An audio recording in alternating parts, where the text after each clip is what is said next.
Tonight I'm very pleased to present LUNGevity's Hope Award for Corporate Leadership to a company that has demonstrated a full commitment to the oncology community and especially the lung cancer community around the world.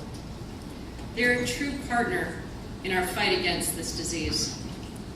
Lilly Oncology not only brings innovative medicines to people fighting lung cancer, and there are many people in this room who have benefited from your therapies tonight.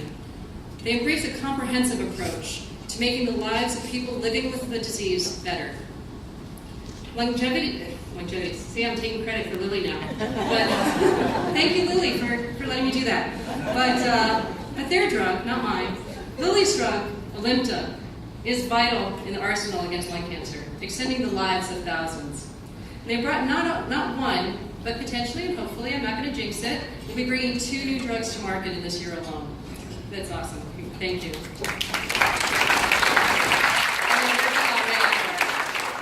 In addition to critical research, Lilly embraces the oncology community wholeheartedly. Their program, Oncology on Campus, gives people living with cancer, not just lung cancer, but all cancers, and those who care for them, a creative way to tell their stories and bring comfort to others. Lilly employees participate in an annual day of service, volunteering their time and expertise to help people and nonprofit groups operating in the oncology area. And they also provide intellectual capital. This is important for patient advocacy groups and others. And it just goes to show their commitment. That it's not financial, it's not just transactional, but they really are very committed to this. They provide their employees their intellectual capital and resources to organizations. In fact, Lilly's Clinical Open Innovations Group contributed the entire back-end engine to LUNGevity's Clinical Trial Finder app that will be launching next month. Not only that, they contributed the time and talent of their employees to help ensure that it worked properly, so that people diagnosed with lung cancer can more easily find clinical trials that may save their lives.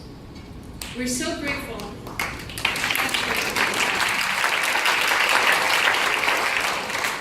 We're so grateful to Lilly's generosity and partnership. Truly, thank you. To present the award to Lilly, I'd like to invite Randall, a published author of It's an Extraordinary Life, and a 7-year lung cancer survivor who has benefited from Lilly's great work, to join me on stage. Randy?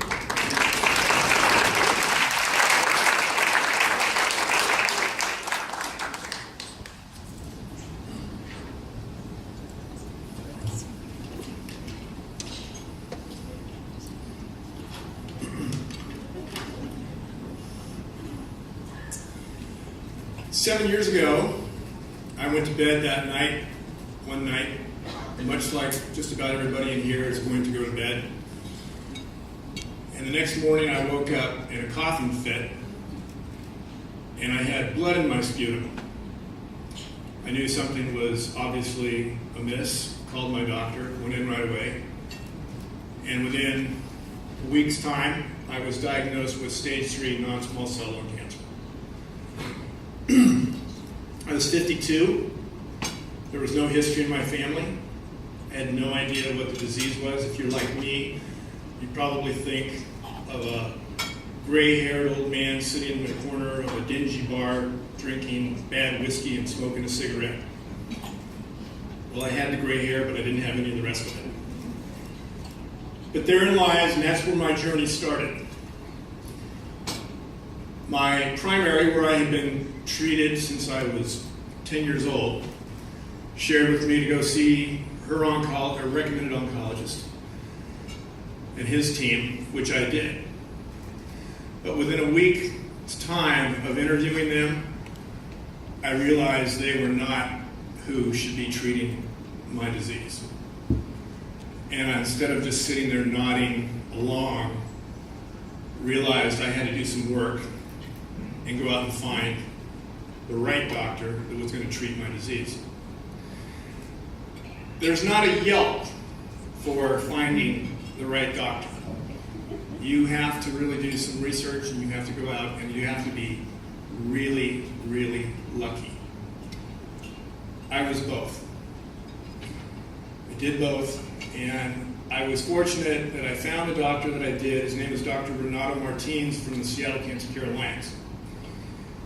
And he's a progressive oncologist, And at the time, when he diagnosed me, he says, we're going to treat you with an intent to cure.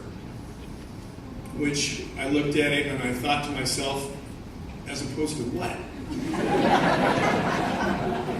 But I shelved that one, and he told me, he goes, I think you're a prime candidate for a clinical trial. Well, I didn't know a clinical trial from a bar of soap. This was completely foreign to me. So he explained it to me. He goes, it's basically tomorrow's drug today. But he says it's a clinical trial. It's not proven. But he goes, I think that you're the right person to do this.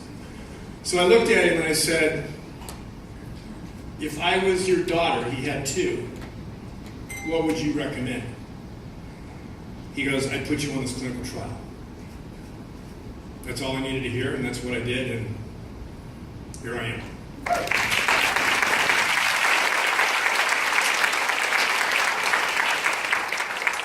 So Richard and I just met before tonight, and we didn't have a chance to really converse notes, but I want to touch upon some of the things that he spoke about. I thought about this on the flight out here.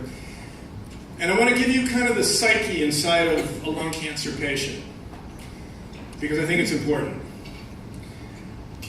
We don't think about the destination very often. We really think about the milestones and the moments, to echo what he was saying. To give a reference, can I see a show of how many Jet fans we have in the room? There are a few. I know of one in particular. I think he's waving it that way in the back. So to give you an idea, if you have lung cancer and you're a Jet fan, you want to stay alive long enough to see them win the Super Bowl again.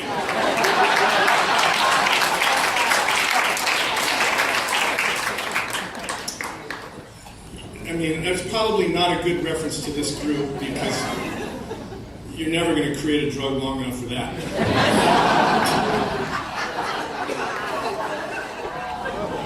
I'm from Seattle. I'm Seattle. Yeah, go Hawks! But to go back to along the lines of what Richard was speaking of, as far as I've been privileged to go to the LUNGevity Hope Summit for the last 3 years. It's been going on for 4. The first year that I went, there were 30 patients along with their givers in the room. The next year, which was my first, there were 60. The next year there were about 125, and last year there were 250. You kind of see where this is going. And at the end of it, Andrea said, Randy, next year there's going to be 500. And for everybody that knows Andrea, you would never sell her short on anything. You know of what I speak. Thank you, Andrea. The thing that's interesting about being in a room of 250 lung cancer patients, we get a chance to share our stories. We get to support each other. We have stories of hope. But what inevitably occurs when we're going around the room, people are sharing their story, someone will say, I just want to see my son get married. I want to live for that. Or for my next anniversary, or to see my daughter walk down the aisle and don a cap and gown. It's just the way it is. So we think about milestones and moments and not where we're headed. I don't know if you've realized that last week I got a pop-up picture in Facebook. And this, I think, is a new feature. And what it did is it popped up a photo of my daughter that was taken several years ago. We were at lunch in Seattle looking out over the waterfront. And underneath it, it says, do you remember where you were at this moment? And I could tell you what I had for lunch that day. But it gave me a moment to pause and look at it and see my daughter and realize that I had seen her graduate from high school, enter college, fall in love for the first time, and she even has a dog. Now that might seem trivial to some of you, but to a lung cancer patient, it doesn't get any bigger. So I want to leave you with this, especially the people in this room that are doing the incredible work that they are doing. The greater the obstacle, the greater the glory to overcome it.